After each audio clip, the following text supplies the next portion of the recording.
Vi ste u nekoj rodbinskoj vezi. U kakvoj ste vi rodbinskoj vezi?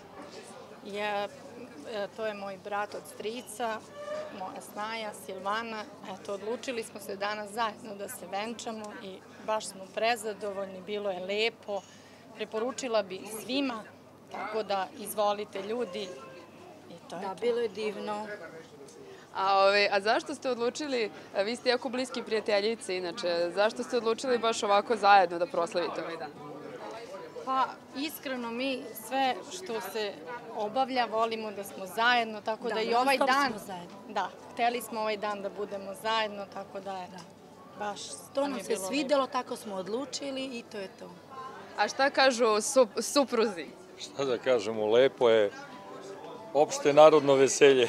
Nas tek sad očekuje kući i ovde je bilo fantastično. A zašto ste se odlučili baš za kolektivno venčanje?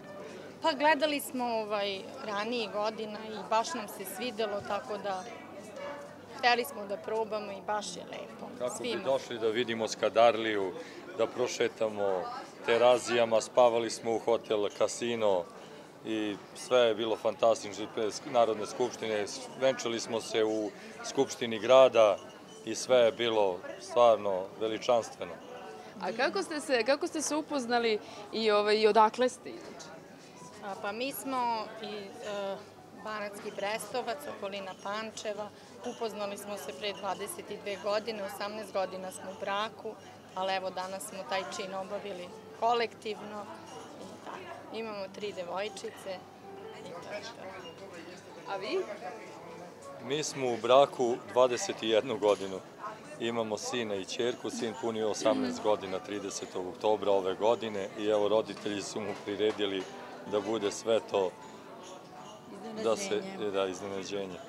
Ćerkica 12 godina i evo sad idemo kući, imamo kumove, prijatelje, sestre, rodbinu, da to ozvaničimo onako kako dolikuje. Čeka vas znači veliko slavlje kada veliko. I opet ćemo biti zajedno, idemo mi kod njih, imamo kući. I da živimo još ovako jedno 30 godina zajedno i to je to. Super, hvala vam puno. Prijetno. Hvala.